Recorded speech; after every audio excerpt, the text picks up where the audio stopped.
Good morning. Welcome to the Hispanic Collaborative Census Workforce Briefing. It is 9 a.m. Thank you for joining us today. We will get started in just a few minutes. We will give everybody about 30 seconds to get settled into the Zoom room. Thank you.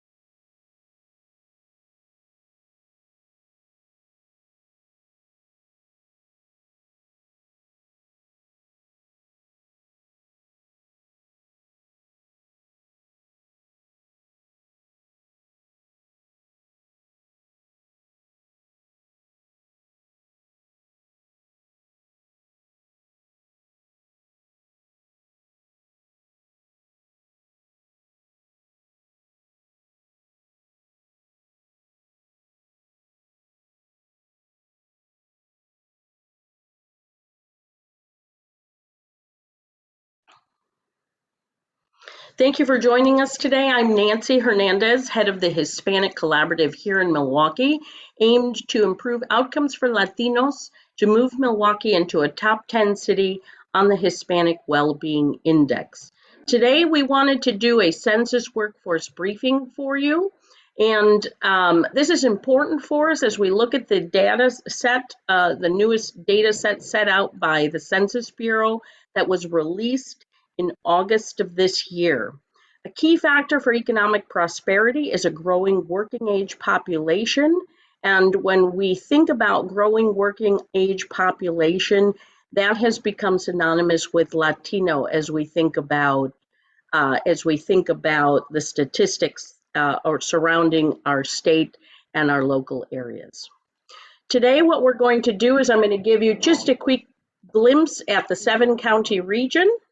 And then we will look quickly at national trends. I will share a little bit about what the Hispanic Collaborative is doing, and then give you some ideas, opportunities for investment into some things that are strengthening our Latino workforce being done by our community-based organizations locally as a way for you to invest. So let's jump in.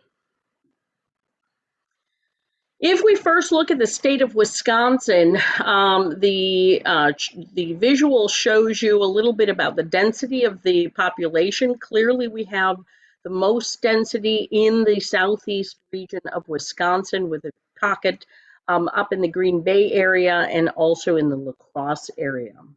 The 2020, the recent census update was able to show us the difference of what's happened in the past decade, and that's what we're going to look at today. So the state of Wisconsin had a positive population net change. You can see that we increased by about 200,000 inhabitants in the state of Wisconsin. If we look at the top 3 population categories over that decade, Caucasian is still the highest population in Wisconsin. Wisconsin being only about 78% Caucasian. That number changed over the decade. In 2010, it was 83% Caucasian. So it continues to get more diverse, but certainly is not one of the top states for diversity quite yet. If you look at the changes within the Caucasian, Hispanic, and African American populations, you can see that the Caucasian population in the state actually declined by over 100,000 individuals. That was picked up plus a little bit more by the Hispanic population, and the African American population, which is the 3rd largest population segment in the state, also increased by about 15,000 individuals. So you can begin, this is the first of a series of pictures you're going to see as we delve into the 7 counties that make up the M7 region of what's happening in here and what is powering the growth in our areas. So the first county that we'll delve into is Milwaukee County. Milwaukee County of the M7 region was the only county that actually experienced a population decline over between 2010 and 2020. it lost a little over 8,000 individuals in its population number. As you again begin to look at what's happening, we again see a large decline in the Caucasian population in Milwaukee County, by a little over 58,000 loss in that area, and about half of that being picked up by the Hispanic population, 26,000. We also lost in the African American population a small number by 8,000. Asian is another number. It doesn't make the top 3 population segments here, but that is also another segment that is experiencing positive growth.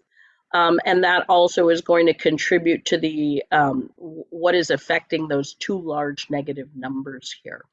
However, we still had a net population decline in Milwaukee County over this time frame.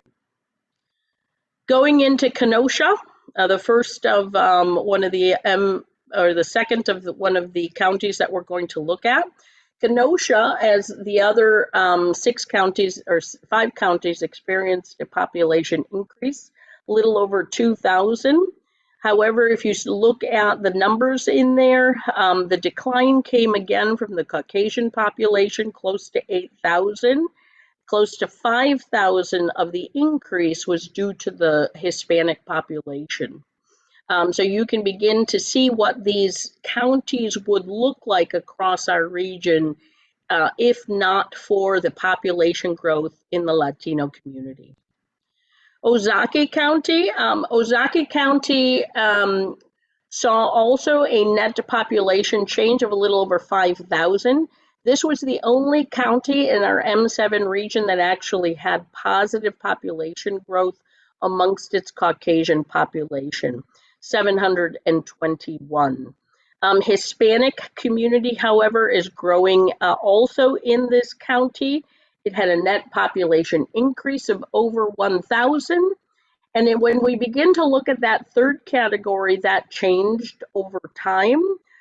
In 2010, it was the Asian population that was the third largest. That has been displaced now by a category called 2 or more races, or really as we looked at multiracial individuals. It's another category across the United States that is growing very quickly, and that is the largest, the third largest population segment now that we see in Ozaukee County. In Racine County, this also experienced a net population increase of a little over 2,000. However, you see a 10,000 individual loss out of the Caucasian population, again buoyed by very large increase in the Hispanic population, over 5,300, and a smaller increase in the African American population of 1,300. So very similar to what we're seeing across all of the counties in our M7 region and really across the state of Wisconsin. Washington County, net population increase of 4,800, a small loss in the Caucasian population, and a increase in the Latino population of 1,400, a little over 1,400. This county also experienced a change in what their top third population segment was. It also moved from the Asian population in 2010 to that multiracial 2 or more races category that we are now reporting in the census. If we look at Walworth County, this is another population increase of over 4,000, and you can see where the Hispanic change of over 2,000 or close to 2,000 helped buoy that. We also had changes in Walworth County, and we are also looking at multiracial as that next third largest category. And to round us out, we look at Waukesha County. Waukesha County experienced a large net population change of 17,000 individuals.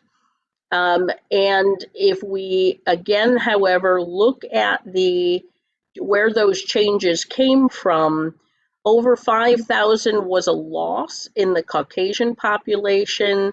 Hispanics buoyed it with an additional 5,700 in population growth.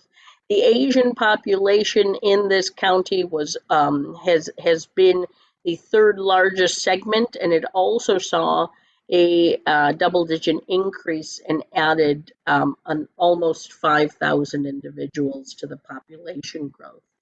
So across these 7 counties and the state of Wisconsin, just as a reminder, while many of them experienced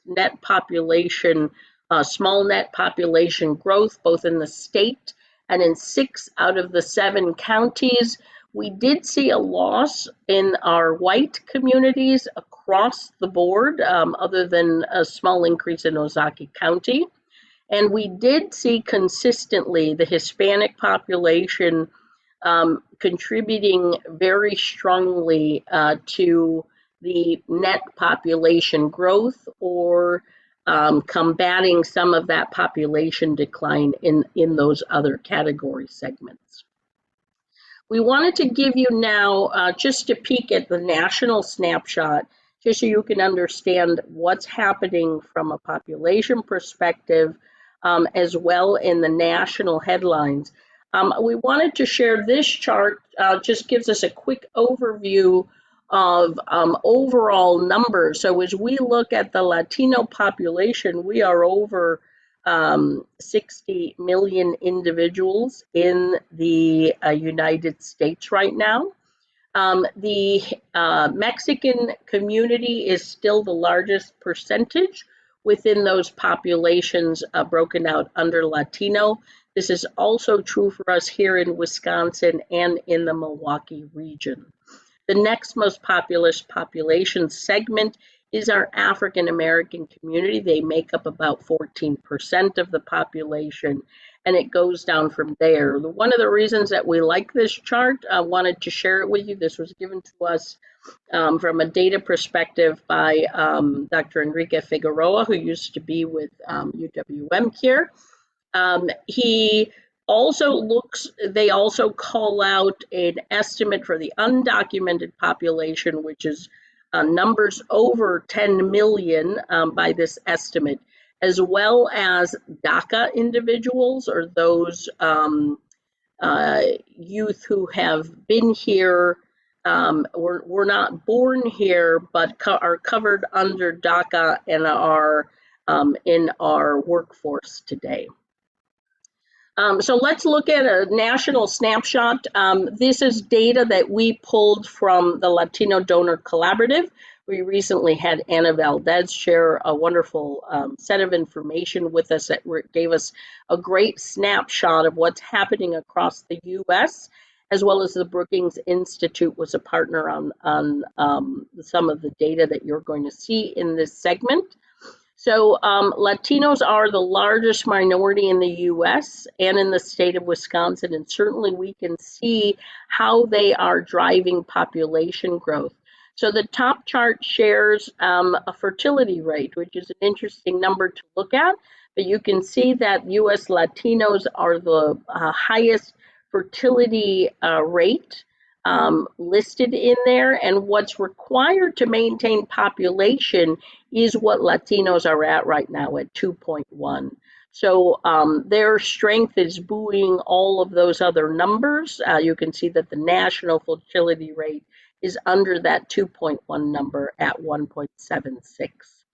Nationally, Latinos account for 80% of the growth in the American workforce.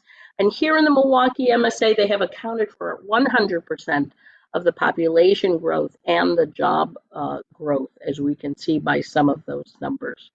The chart below just shows an estimate of where they expect those numbers to be by 2025 as the Hispanic population approaches 20% of the overall population of the United States around that 2025 timeframe.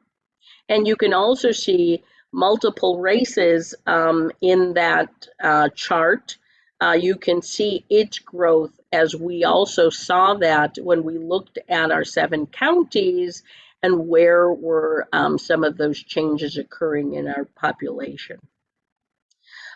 This piece I wanted to share with you. I am a Gen Xer, and so when I grew up, my cohort was about 18% Hispanic, 18.8% Hispanic, as you can see there.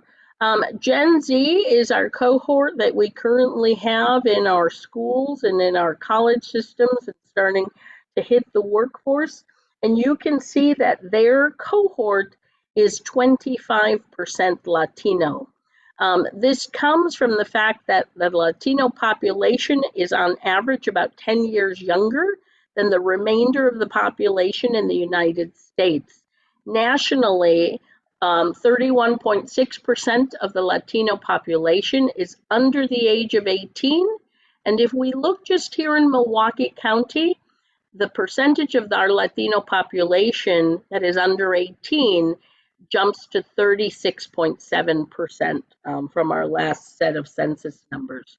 So the growth trends that you're going to see here, both the percentage of Latinos in our younger cohorts and in your workforce, as well as the growth numbers that you see in what's buoying population growth, is going to continue when we think about the number of Latinos that are yet under 18.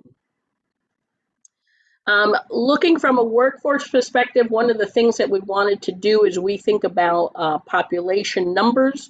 When we think about workforce, one of the things that as a way to measure is looking at GDP. So here we wanted to look at if Latinos in the US were an independent country, US Latino GDP would be tied for 7th largest in the world. That is the left-hand bar that you see where US Latinos are tied with France. By 2024, and I think the Latino Donor Collaborative might be looking at an earlier release or a announcement of this number, but the US Latinos are on track to be the 6th largest by 2024 if we think about the GDP of just US Latinos. And then looking at, if we start looking at our workforce and understand, we have been dealing with the aging of our workforce as our baby boomers retire and get into non-working age categories. And if you remember from the beginning, the growth in the working age population is really tied to overall economic prosperity. So as we look at that dynamic, we think about what's powering the ability for the United States to support our growing number of retirees. The statistics really show that it's the US Latino workforce that is giving us the ability to support those retirees. So this chart shows a variety of different countries, but it really shows the ratio of retirees to 100 numbers of working age population. So the fourth set of bars is the United States, and it shows that by 2050, we will be moving from what is now about a 21 retirees per 100 workers to 34 retirees, a little over 34 retirees per 100 workers. Without the Latino population, that number would jump, which is the column, the data set that you see within the red bars. So without the Latino population, that number would jump to 47.7 retirees per 100 workers. So if we think that we are feeling strains now in that 21% number flowing into 34% number, that would definitely put much more tremendous stress on the U.S. and our Hispanic population is giving us a better ability to deal with that. I wanted to share, the last portion that I wanted to share is how does this relate to our work at the Hispanic Collaborative and how what we are doing is leading into the overall workforce picture. So just as a reminder, the Hispanic Collaborative focuses on the Hispanic Well-Being Index, which has 20 different variables covering different aspects of Latino life. And we compare our outcomes here in Milwaukee to the outcomes of the 50 top metros across the United States. So initially, we have done 2 iterations of the index with the newest data sets. And when we initially looked at our ranking, we were 39th. We currently are 44th out of 50 metros based on our last data set. The rankings on the left help you understand who is at the top of the totem pole right now in terms of outcomes for Latinos. So we wanted to give you a snapshot of some things that are important to us here from a workforce perspective. It is not sufficient enough for us to have numbers. We really, as we think about population growth and growth in working age population, just as in any case, we want to ensure that that working population is in a position to contribute to our economy the best position that they can be, with the right education level, the right training, the right preparation in order to help power growth. So this gives us a snapshot of where Milwaukee sits against other top metros, where we currently sit today as we think about the Milwaukee MSA. This shows employment. So each of these dials, if you think about it, will represent a segment of about 10 rankings. The number then, or the dial going all the way to the left, in the red will be number 50, and the number, if the dial goes all the way to the right, in the top, the end of the green category, that would be number 1. So this shares with you where we are in terms of our Latino population, in terms of employment. We break this out into 2 different categories. We look at younger employment, 20 to 24, and then we also look at that broader sector of 25 to 54 to be able to understand what's happening in there. What we did see between the 2 changes in rankings was a large drop in male employment, especially in that 20 to 24 age group. The other thing that I wanted to share with you is we think about what's possible.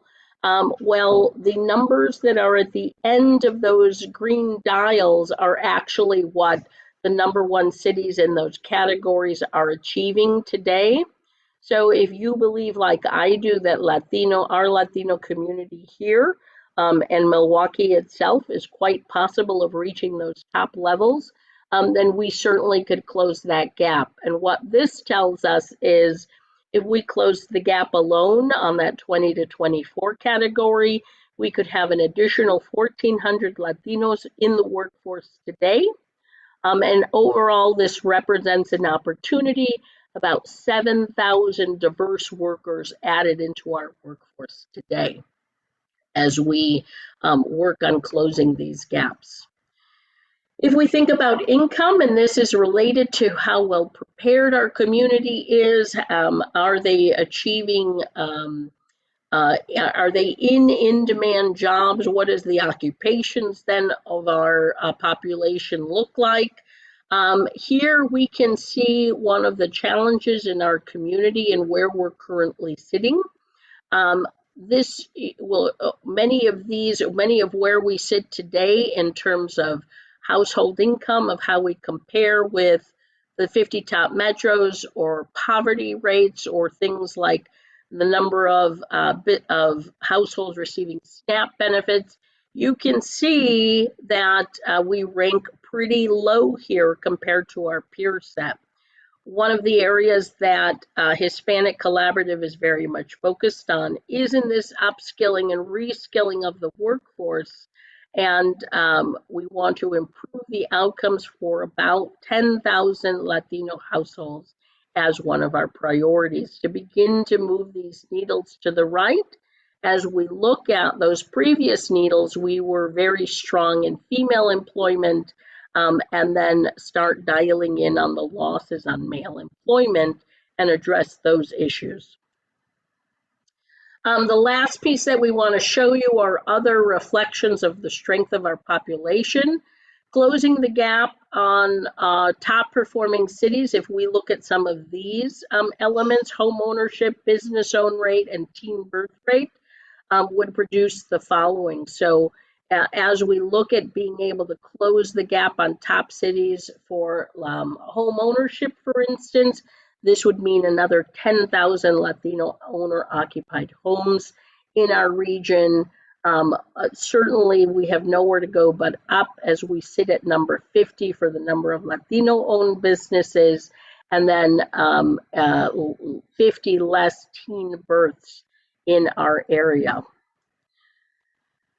So what really the local data shows is that, again, while Milwaukee is powered by the Latino demographic, there is a lot of opportunity in closing what's possible and attainable as we look at what other top cities, Latino cities, are achieving.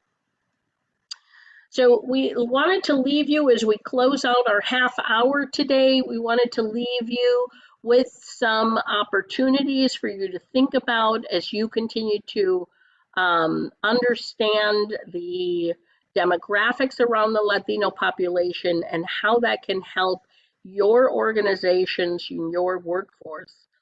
We recently just closed out of Hispanic Heritage Month, which runs from September 15th through October 15th. And our Hispanic Heritage Month committee really wanted to add this element, this briefing at the end of the month as a reminder of how we need to be thinking about and investing in the Latino demographic year-round. So some areas that we wanted to put in front of you right away. Hispanic Professionals of Greater Milwaukee is launching a mentoring opportunity where they are connecting Latino professionals with Latino students in our area, both in the college level as well, I think, in the upper levels of the K-12 space. We're listing their URL here. Please connect with them. If you have ERGs of Latino professionals, we would love to get them trained and give them the opportunity to join into a mentoring program to connect them with students. They are looking at this program that they're putting together is very digestible on both sides, and they will be looking at the right format and the right opportunities to connect those students and professionals and begin to strengthen the pipeline and mentorship that's occurring today. The other area that we wanted to share with you is Mexican Fiesta, who has given over, I want to say, $1.5 million in scholarships in our community for higher education. The yearly does an educational forum. It is really a way for a lot of students and families to learn about the college process and get them started on the right foot about thinking what's next for their high school students. It is another opportunity for you to connect and invest. And I've also listed their website on the slide as well. And Hispanic Collaborative, we are currently working on a workforce database to, one, give us insight as to underemployment in our community, especially amongst our college educated, but two, create a ready database to understand, to more easily connect opportunities for these individuals who are ready to look at upskilling and reskilling. So we would love to continue to, for you to continue to think about investing in these three areas and these three immediate pieces that are happening, and or reach out. So we are at the close of our half hour together. I want to thank you for being with us and listening to this briefing. We will make this deck available both on the MMAC website as well as the Hispanic Collaborative website. And while we don't have any time allocated to take questions from the group today, we encourage you to reach out to us via email, either my email or Andrea Barutia's email on our team, and email us any questions that you have, and we will be sure to get back to you. Thank you so much and have a great day.